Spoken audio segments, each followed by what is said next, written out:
Here we are. Hello, everyone. Hello, hello. I think, yeah, everything's back. working. Yes. Cool. Yes. We are back from vacation. Hey, I forgot to run something on Thanksgiving. I don't know what happened in our slot. It probably just did a rerun, but sorry for all you Thanksgiving viewers. Y'all eating dinner, watching us on stream. I don't know what replayed, but I'm sure it was something from the collection. But here we are again, back from the break. Yes. And I think Corey's got a special treat for you today. I guess I gave him a challenge. Yeah, I don't know if I'd refer this as a treat, but we'll find out. Anyone who's watched the stream with any regularity has heard me complain about being envious of Jay's access to a lot of cool free software. For some bizarre reason, there's great free tools for doing all kinds of creative things. There's great image manipulation tools, 3D modeling tools, video editing tools. But for some reason, there's not a great free digital audio workstation. There are some useful cheap ones, but there's not like a great free one that I like to recommend to people. I teach Ableton. Ableton is a very cool, powerful, flexible program, but it's not free. It's kind of expensive. How much does it run right now? I actually have not looked at the pricing in a minute. I was complaining about it, but I did not look exactly what it was. Does it change sometimes? Depending on... Well, just all sorts of prices are changing right now. Yeah. You know, so let's see. I got to log out to see the actual prices. It's on sale right now if anyone's trying to buy it. But let's see. What are they charging for it these days? I should know this off the top of my head. Live. Okay, yeah. So, that looks like Sweet actually got maybe a little cheaper. So it's $100 for intro. Okay. $450 for standard, which is what we're running here, and $750 for Sweet, which is what I use and what we have in the main studio. There is a heavy education discount, so I did not pay that much, and we did not pay that much here. And any of you who are students of ours probably wouldn't have to pay that much either. And that's a one-time buy, right? Well, do you get a license, or does it change? You own this version, and they point updates are free, major updates are paid, and they're kind of expensive. So like from 10 to 11? Yep. Yeah. Because I have an educational license, and because MARZ is part of this like educational program offering stuff that they have, I've been getting some good deals on it, but it's kind of prohibitively expensive otherwise. There's like, if you buy FL Studio, you get free upgrades for life. Yeah. I believe a lot, actually, I don't know if Logic is the same way, but Logic's only $200 for the full version. So. Yeah. But you have to have a Mac for that, so that's where they get you.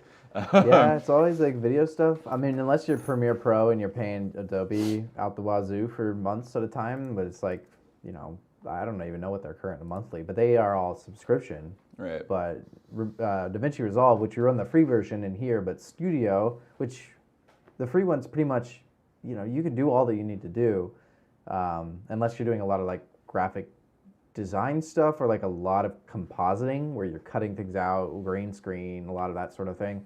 But it's $300, or I think it's $295. The great thing is though, you buy any of their equipment. So if you buy a Blackmagic camera, I bought a Blackmagic, they call it a speed editor. Essentially, it's a special keyboard that has like all the hotkeys and like some dials and stuff, so you can just have it next to your regular keyboard and like have all your extra hotkeys and stuff. And you buy that for $300 and you get Studio.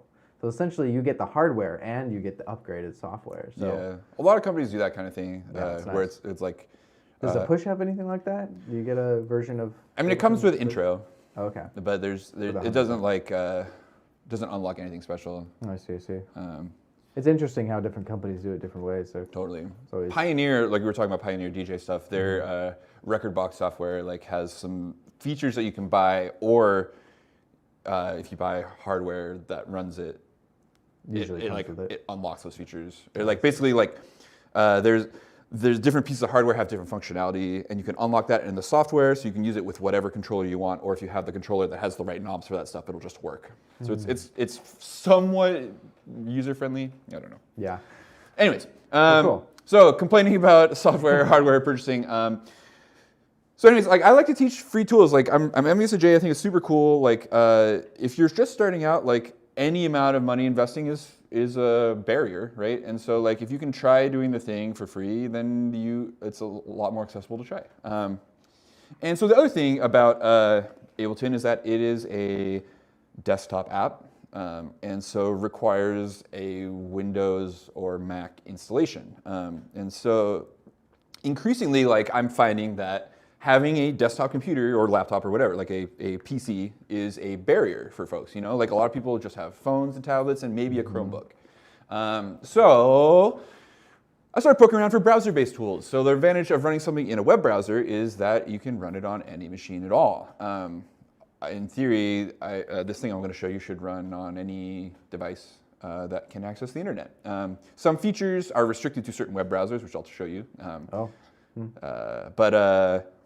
Yeah, after poking around, I found this tool called BandLab.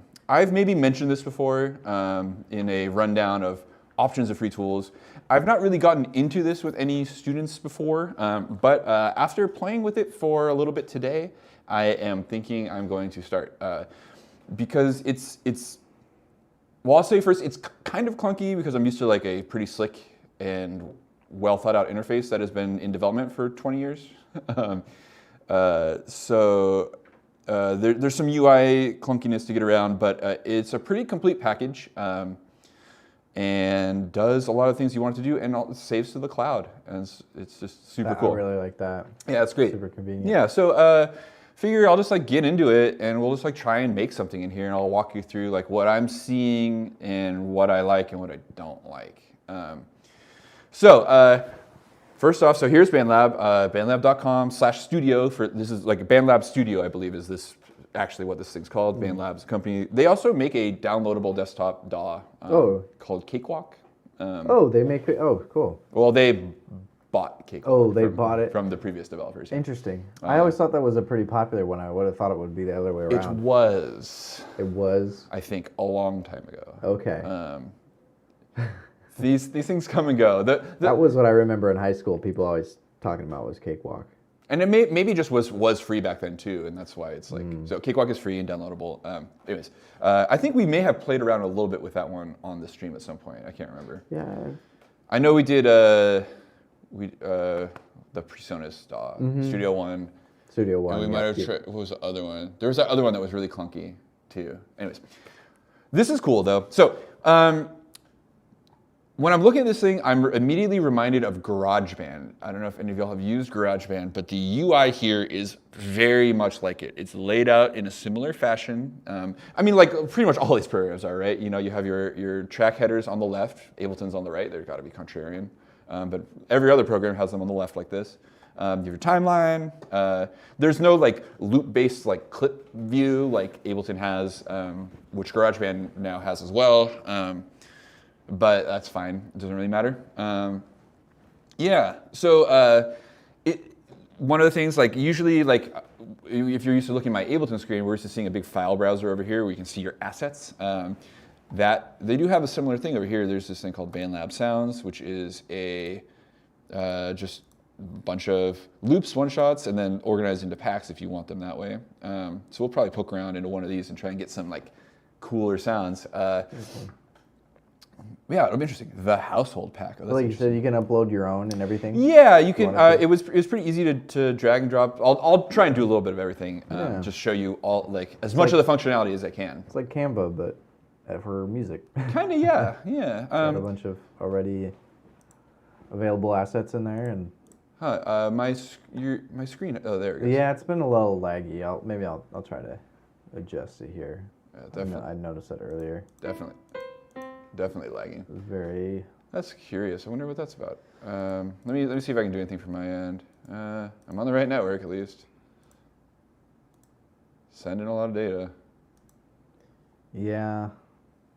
Huh. Still not completely sold on the Mac's like the how much NDI has developed the Mac side of the screen sharing stuff. Right. Just enough for it to work, but not enough for it to work perfectly. Right. So, we'll forge ahead. We'll see what we can do. Yeah, I'll mess with it on my end. Yeah. So you can click here on this Add Track button. I'll show you. I pulled up a MIDI track with a grand piano instrument just to have something. But if we click on this Add Track button, you can see the different options of things. You have this voice/audio, which is like a regular audio track. Basically, like Ableton, there's audio tracks and there's MIDI tracks, right? Just pretty much like anything else. Here they try and really make it simple for you. Like if you so they ask you, what are you trying to do? You're trying to sing? You're trying to play an actual guitar? Or you're trying to play an actual bass? And so those things are like audio tracks. If you click the voice audio, it'll load up with like some pitch correction, which it comes in by default, which is pretty cool. If you click the guitar one, it'll load up it'll give you the option for tuner and like just be ready for your guitar input, and you can add effects to it. Click the bass one, it'll do the same thing, but it'll show you cute little bass. It's monitoring, I believe it is monitoring my microphone. Your laptop's mic? Yeah. Yeah, it's so, Hey. I should say, I am using Chrome right now.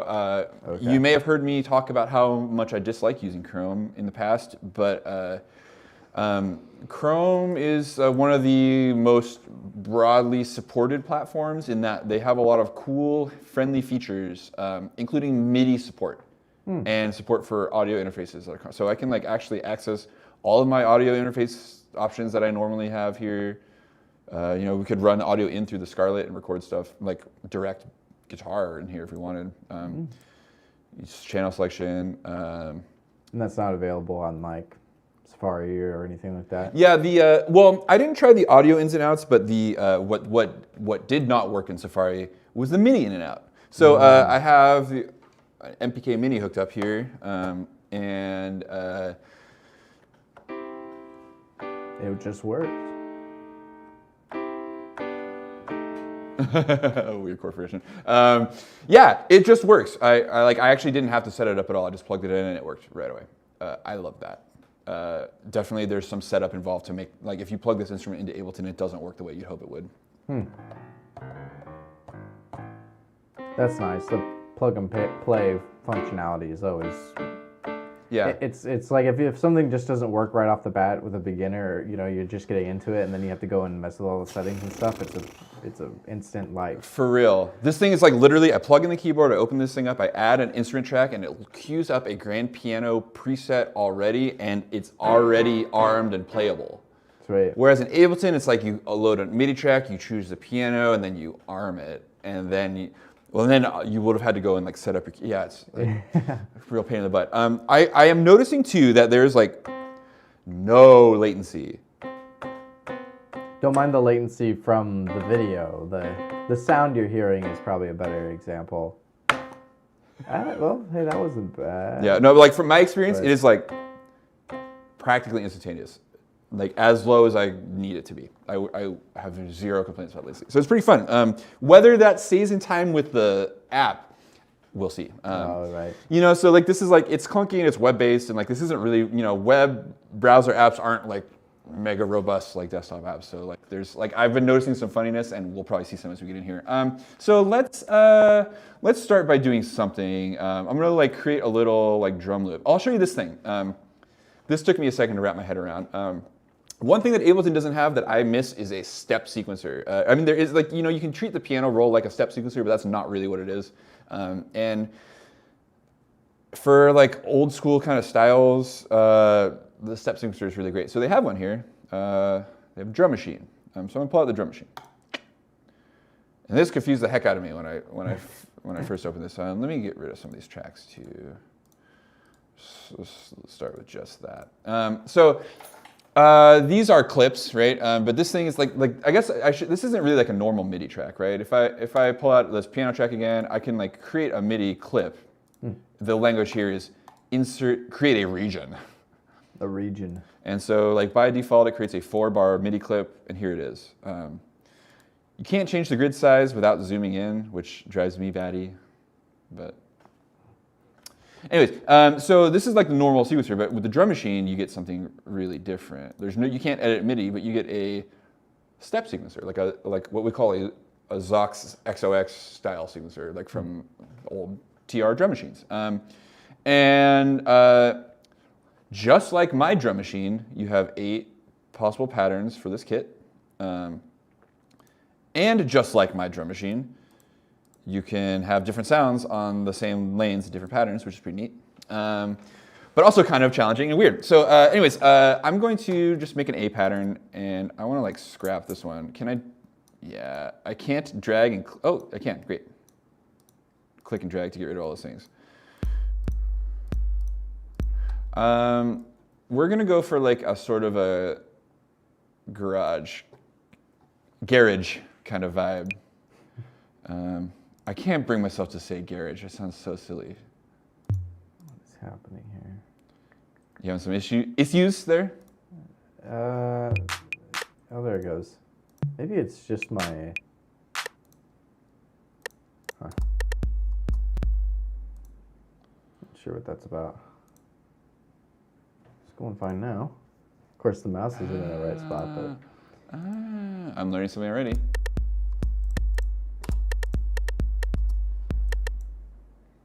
Cool. So I made this pattern. So like the way this works is you make the pattern here, and then you can click this button to insert it, which you're not seeing because my screen's laggy. But you want me to restart NDI? Would that be helpful? It seems... Move around a little bit. There it is. Okay. That's current. So anyways, so I can make my pattern, and then I hit this add button, and it drops a 1-bar version of that clip in here. It's pretty neat.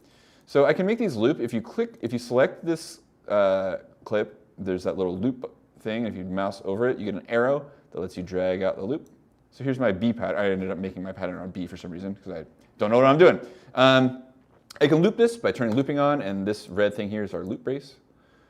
Or you can toggle it by clicking on it. That's neat. Yeah, I keep losing you. Hold on.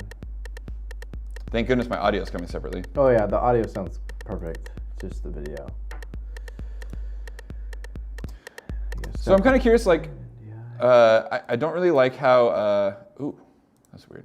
Lets you pop that out into a separate window, which is kind of distracting. I don't really like how this 808 thing sounds right now. So I'm gonna see if I can I swap out drum, what's the difference between a drum kit and a drum pad?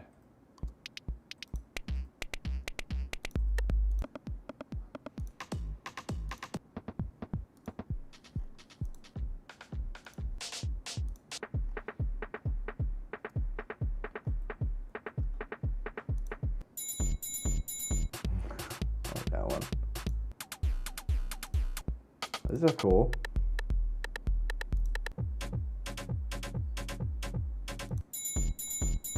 So is this all free, or are there like paid packs, like sound packs you can get or something?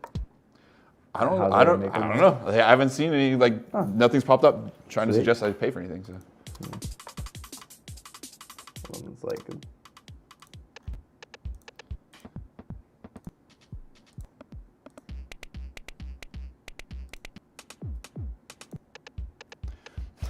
I struggle with pre-made kits. yeah. Kind of like this though. This is kind of cool. I like this, like kind of this like low-key energy. I'm gonna make like a mellow thing. I'll add some like something heavy to it, you know. So I want to make a variation on this. I can switch patterns here, but I gotta like manually clear it. And I kind of want to like replicate my pattern. So I'm gonna like drop one of these A's in, and I think this will drop in wherever my like cursor is here. Yeah. So like we're gonna be a little less fit. We're gonna put it right here on 2, and then I'm gonna put it here again on 4. So I see. it's a little tedious, but come on. It's weird that it's like. Hold on. Let me see if I can refresh this.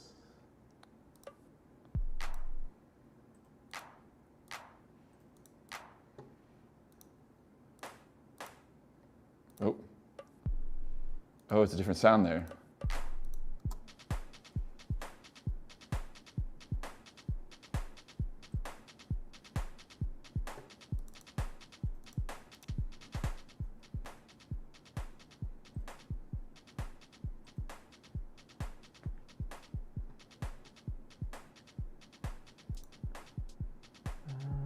Cool. Anyways, I like this like little like sequencer thing. It's like nice and fun and friendly. One thing that's kind of frustrating about using this style of thing versus like another style of drum sequencer, I'm just gonna copy and paste these patterns, is that like if I want to like edit one of these patterns, like I like to do a thing, you'll all probably see me do this, where like I'll make this drum pattern and then I'll make a copy of this clip without my kicks or something and like get some extra mileage out of it. I don't know if there's a way to like, there doesn't seem to be like a way to copy this pattern from B to C, like which is a really standard feature in sequencers like this. Like I definitely use the crap out of that on my drum machine, where I make a 1 bar pattern, copy to the second bar, make a change, copy that first bar to the bar 3, copy the second bar to bar 4 and change that. So then I got a 4 bar pattern, like pretty straightforward. In this thing, it seems like it's easier to approach that if you use the sampler instead. So the sampler here is just like a drum rack, and you can drop your own samples in here. So I can, like, I had some success bringing stuff from my computer. Here, I'll show you some samples I found today. These are samples from that PC Music ARG thing. Let's use that one. So I'll just like, it's just super straightforward. Boom, there's my sample. Just like in Ableton. There's a BandLab app too, huh? Yeah, I believe there's a mobile version of this. Oh, I wonder if you can sync them up so you can do some just like. I would hope so. Some basic layouts on your phone. Well, it's kind of laggy sometimes. I wonder if it depends on your phone as well. Check it out. Wonder if it's on Android.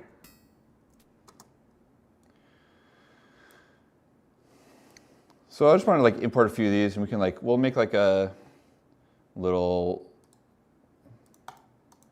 yeah. I noticed this. So first funny thing, right? So if I can create a region over here, it'll insert a drum thing like that. On this track, I can create a region here, it'll insert like an empty MIDI clip. With this sampler track, I can't do that. I don't know why. And I really don't know why. I'm gonna flip these over all to one-shot mode. So the only thing I figured out that I can do is play this thing live in. So I can record my own input, which is kind of cool too. Oh yeah, there's it's on Android. It's got to be on iOS probably. Pretty sure it is. I got my iPad here too. It'd be pretty bizarre if, yeah. Very unusual that, I mean, whatever, like, you know, like Android devs and iOS devs tend to be different crews, but like very unusual that a full-featured app like this comes to, like for music, comes to Android and not iOS. True. For some reason, iOS seems to be the home of mobile music making. So anyways, I can just record this. It's kind of clunky. I don't get any of that cool like capture features from Ableton where like grab my MIDI after I'm done with it. I just have to hit record and it just does like loop recording with overdubbing. And I'll just like see how it goes. Like I got a count in one time when I did this. Yeah, I think it's gonna do it now too. What am I gonna do even?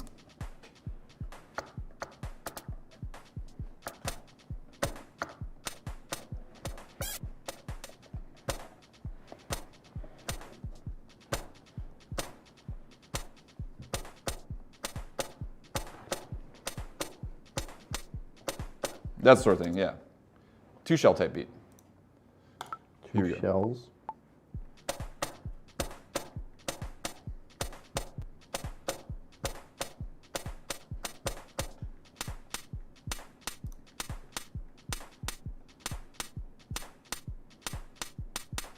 So that was more in time when I played it than when it played back my recording. So there's some latency, like my playback of my track when I'm performing it live is really snappy, but there seems to be some input latency. Like I swear I played that better than that. So, and you can just see exactly how late stuff is. It's not terrible, but let's quantize it. Oops. So quantizing seems to have not worked quite correctly. That's pleasant. Yeah, that's a nice noise. You can right click here. Yeah, so like it, kind of a clunky thing, right? You can right click here and select, I like this feature. You can say, select all of those notes with the same pitch. I'll quantize them.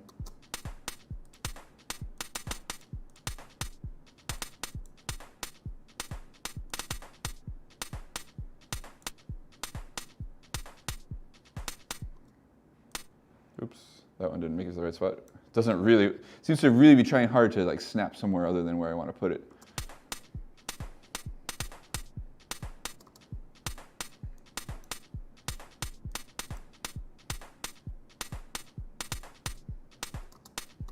So let's see, is this working for me?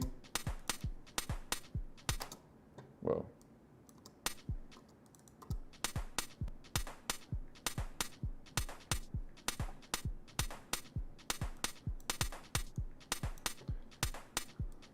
Ah, you see what's happening?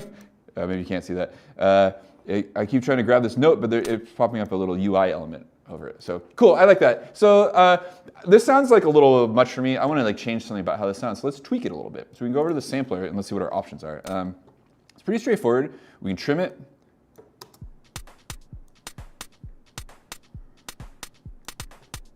We can pitch it.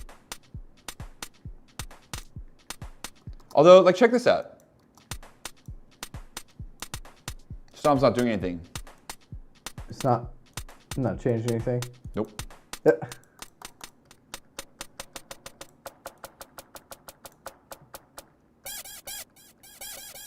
Neither is that one.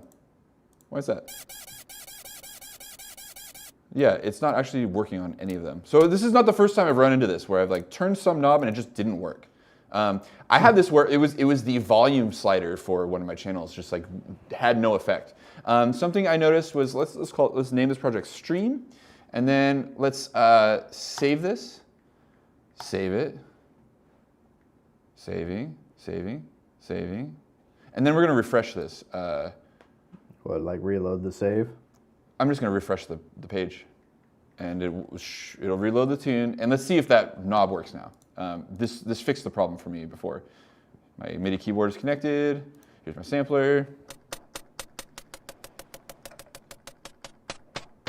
Yep. No, it's working. Yep. So, yep.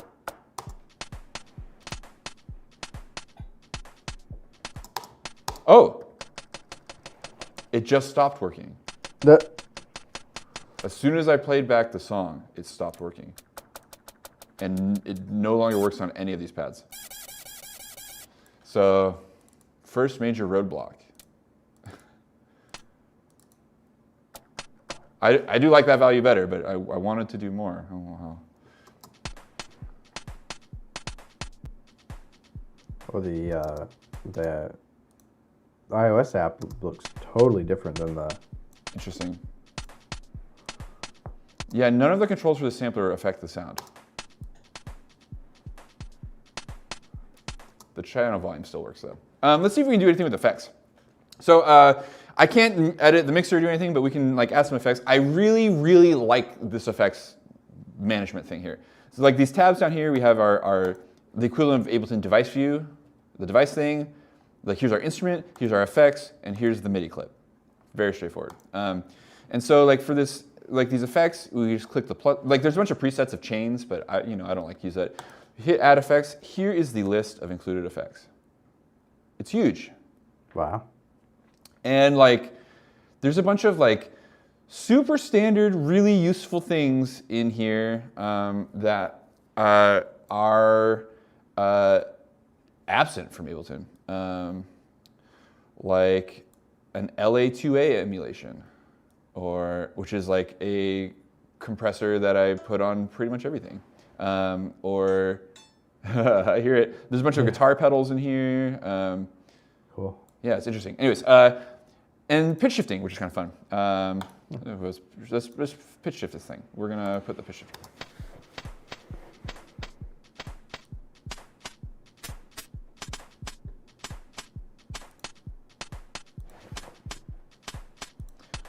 It's adding a bunch of latency. Can you hear that?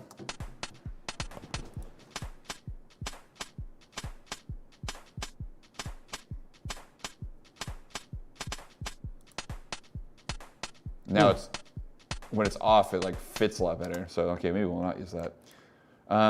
We'll find like a melodic instrument we can do that with, maybe. Let's add. I'm not going to do it, Jay. I'm going to avoid it. I'm not going to troll everybody here right now. Beginning lead. Let's try it out. Ooh. Whoa.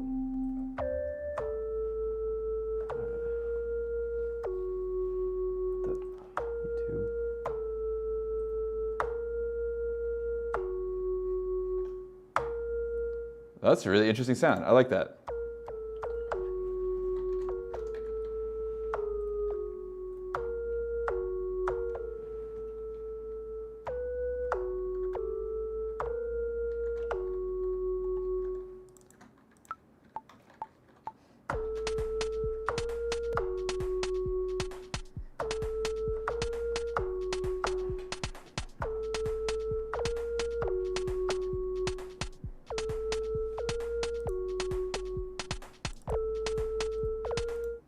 This is a really funny little idea. Let's quantize this thing. So notice what was created here. Like there's a bunch of like extra notes because it like does this like looping recording. And quantizing, I would have hoped would clean that up, but.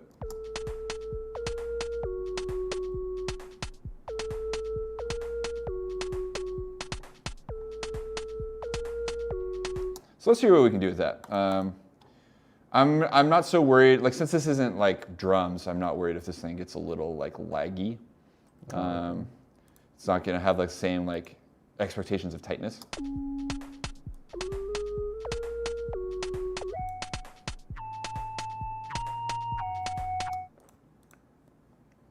I kind of like that sound, that's pretty fun, but I don't like that part.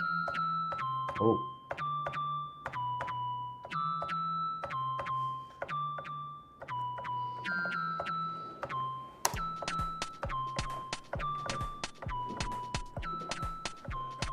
Yeah, we'll do that. That's kind of fun.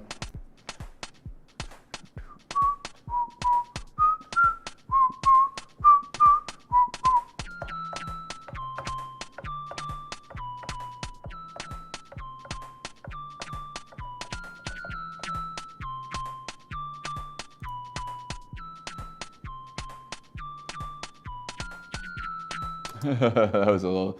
That was like cut you off just before the end of it. Funny little mistake.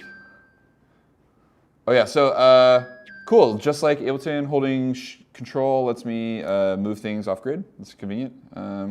Let's Control A, select all, quantize to 30-second notes if we can.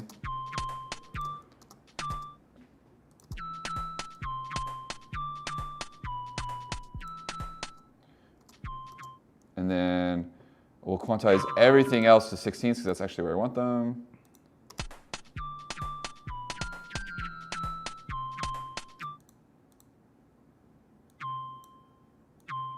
Some of these are getting a little funky.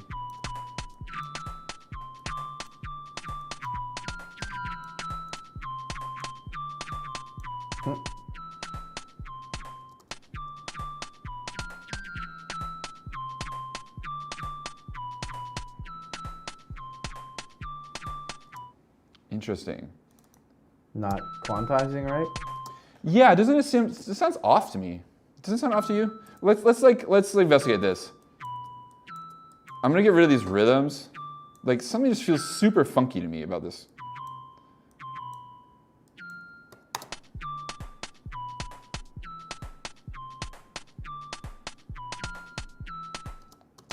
Oh, it's that note is being funny.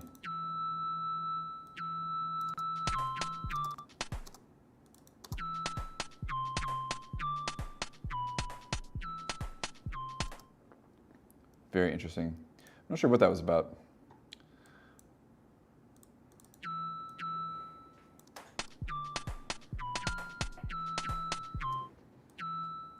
Let's just make this. I'm going to program it and make it perfect. And if that doesn't make it work.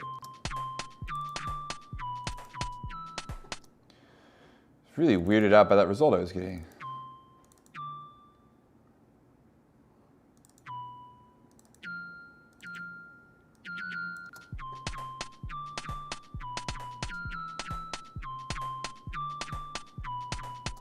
think it's just that like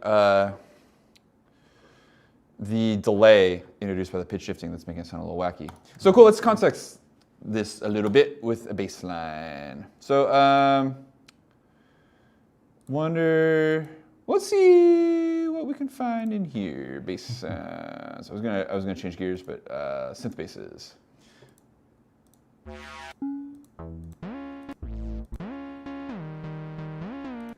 Oh, I love that sound.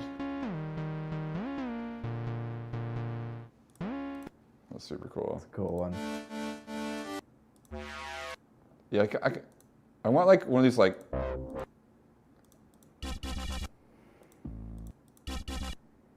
Yeah, dirty web.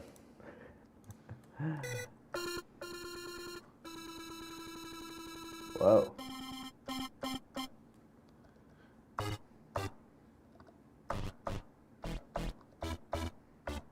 I don't like the repeating thing. They don't really have many options. That's closer to what I was hoping for.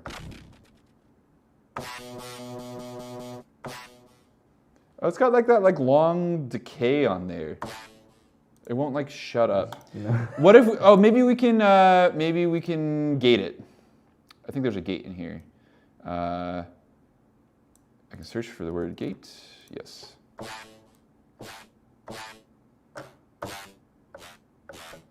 Just cuts off the sound.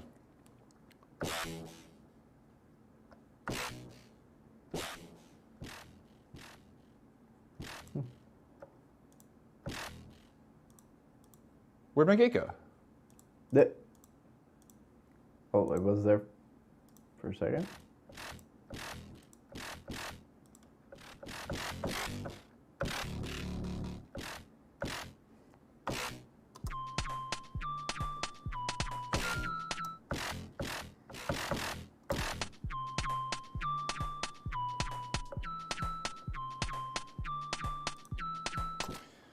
Yeah, I'm just gonna program this. 'Cause I don't. That was, yeah.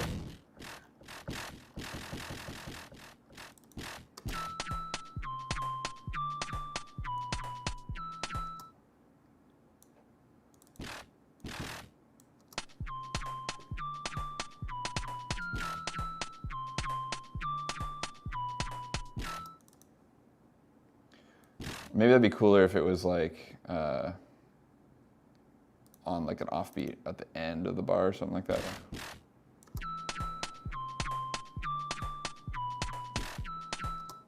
Yeah. Nice. And then let's get like a bass sound here. Like a little one for the downbeat. Synth basses, like something boomy.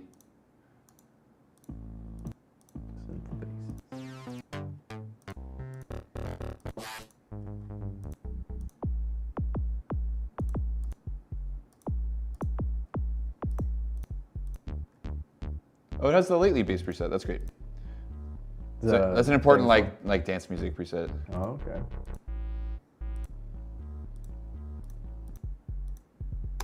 Let's like get this modern hip hop bass thing going.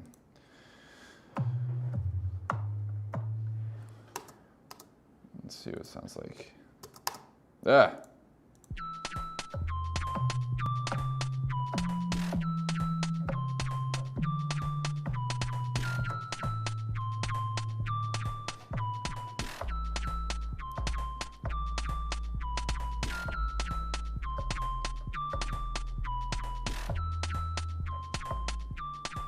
I don't know what I want to do the bass line yet. I feel like I'm in A though. I like that sound, but I want it to be a little fatter, so let's like distort it. I really like this plugin. Drive. I'm assuming it's like a blues driver model.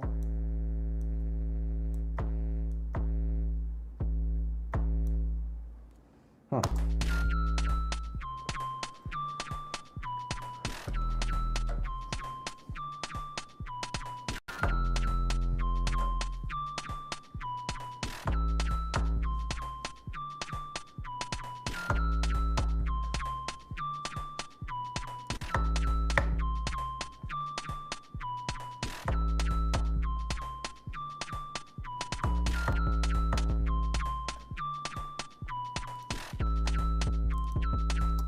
Yeah, I sounded better than that, I swear.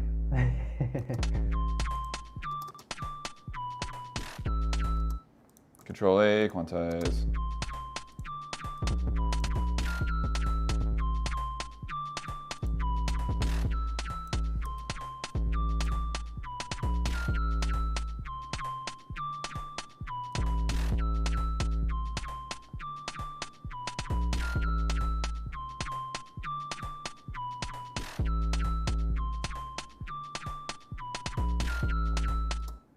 Funny little loops going on here. So, yeah, let's, we can sort of like try and make this into like a little bit of an arrangement.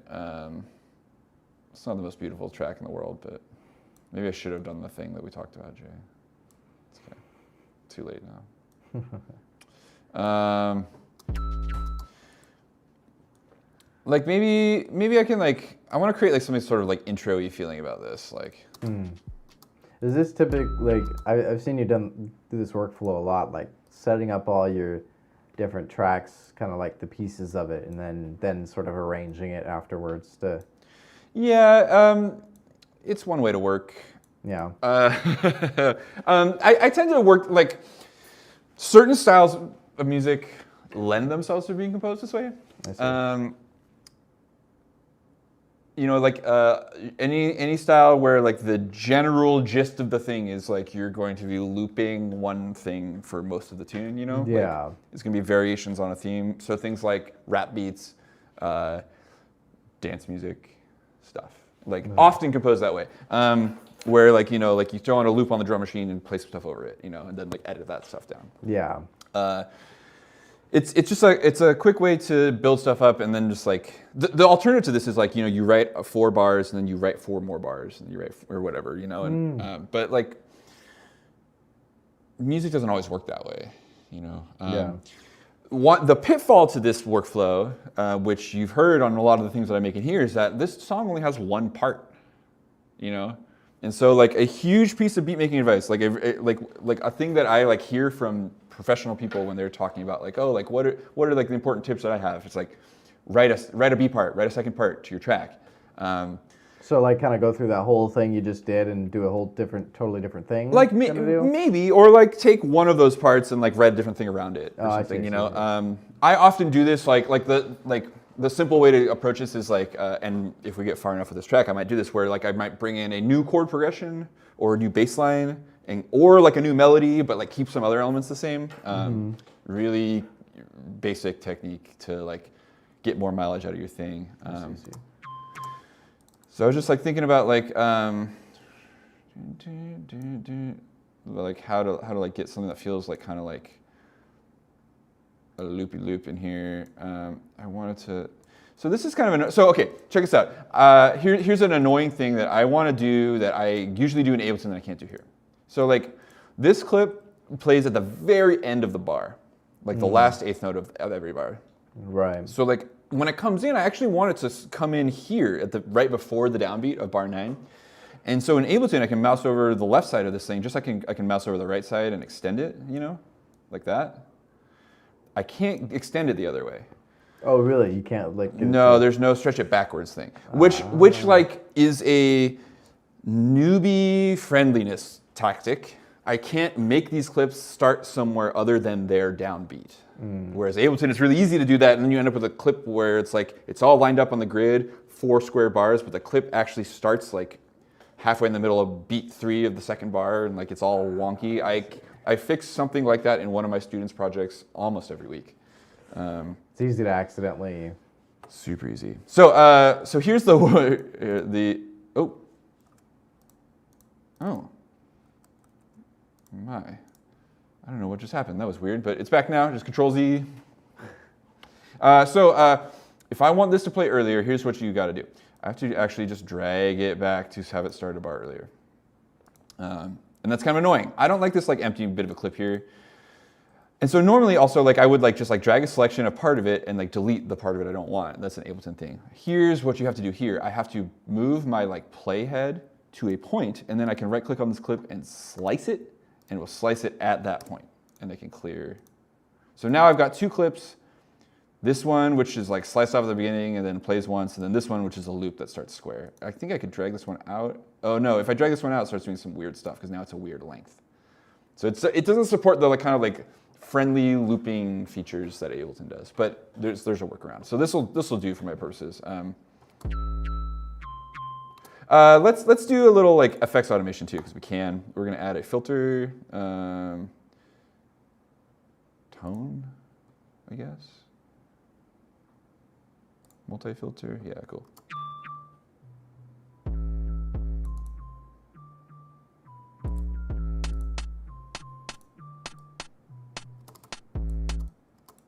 So I want to like automate the frequency of this thing. So I can click into automation mode. Looks just like how it is in Ableton. It's kind of convenient.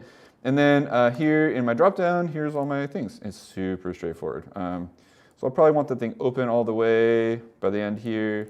Double click, create a breakpoint, and then I'll just like create another one here, and try to anyways. And then I can just like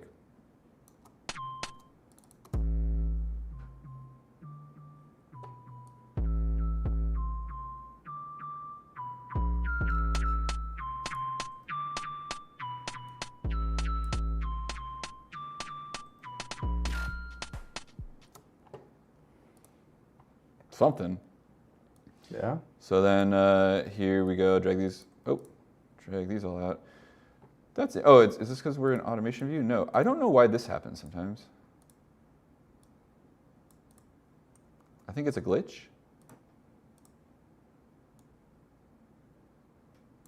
There's one of those things that's funny about I'm using this new program and I'm like, I can't tell what is user error and what is a glitch. And I've definitely, as you've seen, I've definitely encountered some glitches. So it's not all user error, I swear. So, okay, so here we're set up with a thing where this thing's got like an 8-bar intro and then it'll loop 8 bars. Let's add like some sort of like riser sound to it. Let's see if they got in the realm of risers. See, I don't know if this would be more of a loop or a transition, but we can search, or one shot I mean, but like we search a riser. I think I'm in A minor, so if these are labeled with a key, try and transpose these G minor ones, but those knobs weren't working very well. I like that one, that's kind of weird. But I'm like, let's just use part of it. So I'm just gonna drop this in for this last couple bars, and I'm gonna drag it short, if I can. Oh no, I guess I gotta split it, slice it, and chop this off. Okay, so it'll just play like the first half of that, because it was a little bit much anyways. Oh, come on, start from here. Hey! What? What? That is really weird too. It wasn't doing this to me before.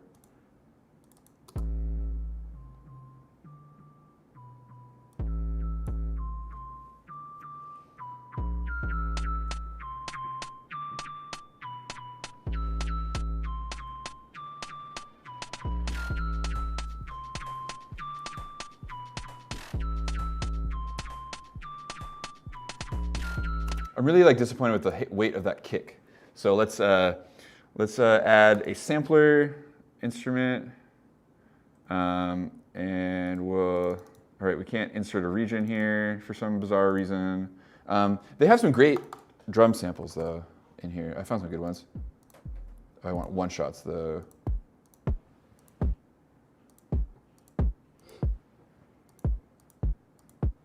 I like these. Huge characterful kicks. All really distorted. Whoa.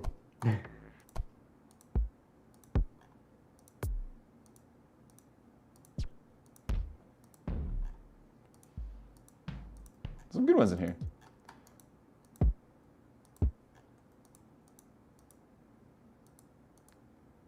Up to the app freeze. Seems to be frozen. Too many samples. Too many samples. Mm-hmm.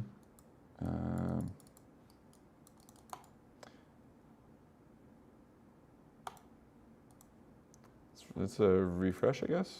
Hopefully, it says it was last saved just now. See how true that is. So again, this is the danger of browser-based stuff. This It's not responsive, yeah. this session is in the cloud, right? Like it's like I'm interacting with a server, and this is all happening there. And so like if the connection gets screwy, everything's screwy.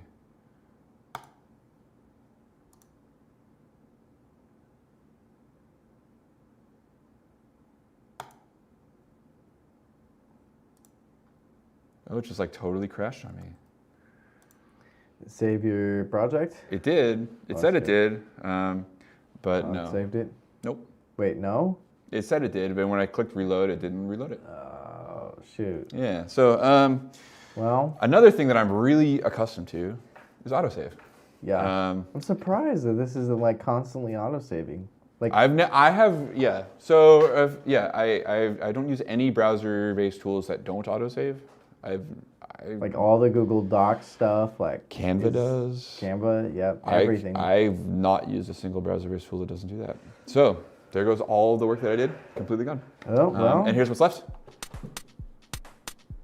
Shoot. From before I even tuned that thing. So it says last saved up there, what, 23 minutes ago? So did you lose 23 minutes of work? And that was a lot of work. It was more. It's I think I lost 40 minutes. I'm surprised. Is there a setting in their settings to change the autosave interval? Well, wasn't that interesting that it said it was saved before I reloaded it? It lied to me. It said it was last saved just now, before I refreshed it. Is there like anything in the projects? No, you can download it. It didn't save the version history at all. Yeah. What happens if you I'm just kind of curious. Oh. What happens if you hit download? Oh yeah, what do you get? Just out of curiosity. Well, not much apparently. Oh, it's doing something. Some sort of skinny little progress bar up here. Sick. Oh. Look at this. This is tight. So like, I love this kind of thing a lot. Like, a lot of programs, like, I mean, we'll see if this actually works. A lot of programs make it really difficult to get stuff out of them. GarageBand is notorious for this. I love GarageBand as a beginner's tool. It's so cool. It's really powerful. It's like this, but stable. Like, and you can, you got to have like a Apple product to use it, which is like the drawback. But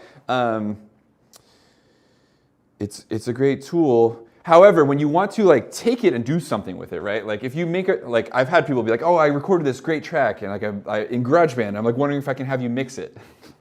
So like to export stems from GarageBand, well, maybe it's faster than this because this still hasn't actually given me anything to download. But these are very short. This is it's just about like these. This is like a couple megabytes tops that it's trying to serve me right now. But when you want to export from GarageBand, you have to solo every track and export the entire track for each track you want to export. So if you built up a track with like 20 vocal takes, or like a lead vocal and a double, and then a separate lead vocal and double for the chorus, and then like some, each one of those things you have to manually export each track individually. So there's Ableton and most other there it goes. Most other full functional DAWs, like you can, that was just all the waiting time for just one of them. Jeez. Oh, just one wave? I'm still working on the other one. It downloaded really fast, like I said, it's like a tiny file. It's what, like, yeah, a little bigger than I thought, 2.6 megabytes.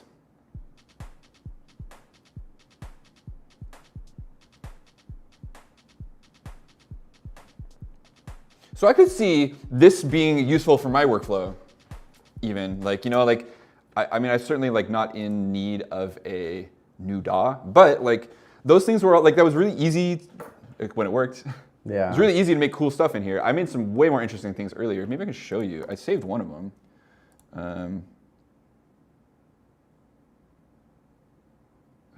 How do let me see if I can I'm not even sure how to get back to my projects, but let's exit this and see. Let's see.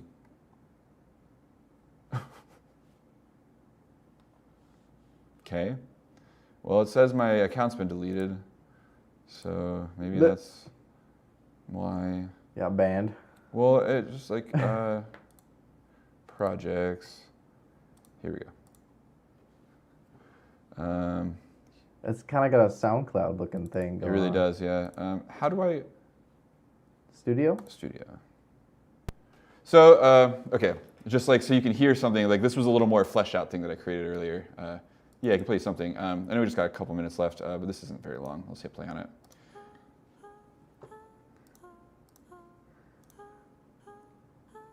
Got a little bit of a chain going on here with some effects automation. Sick.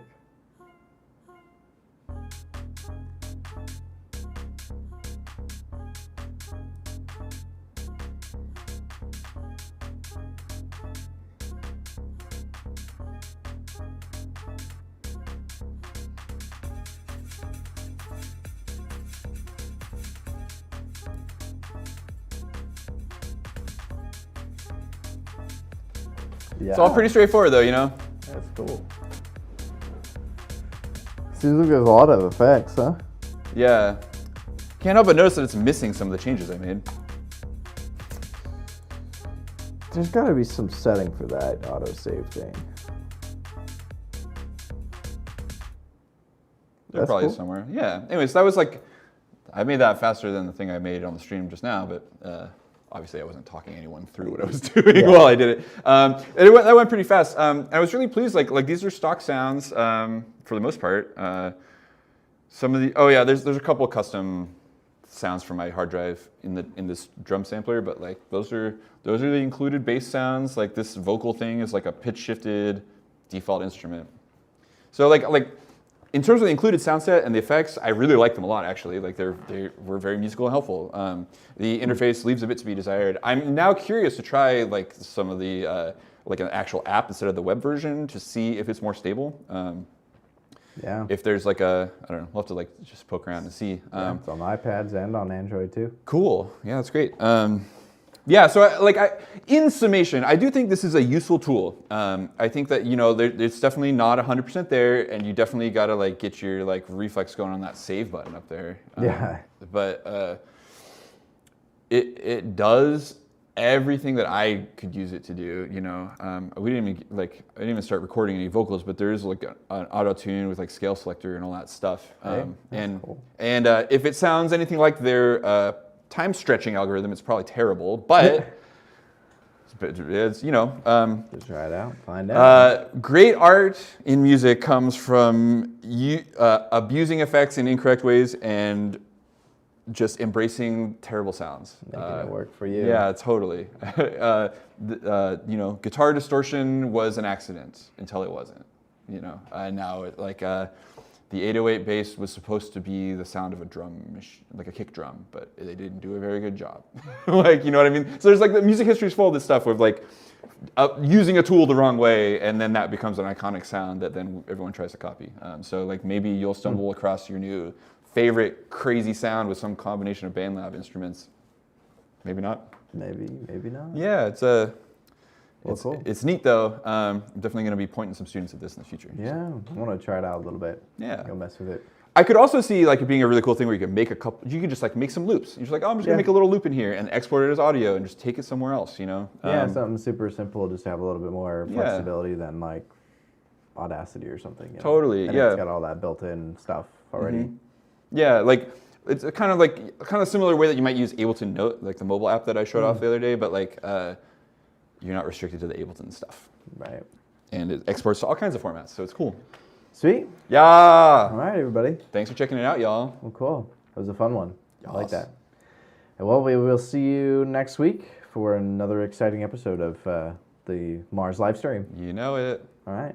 Take it easy. See you later.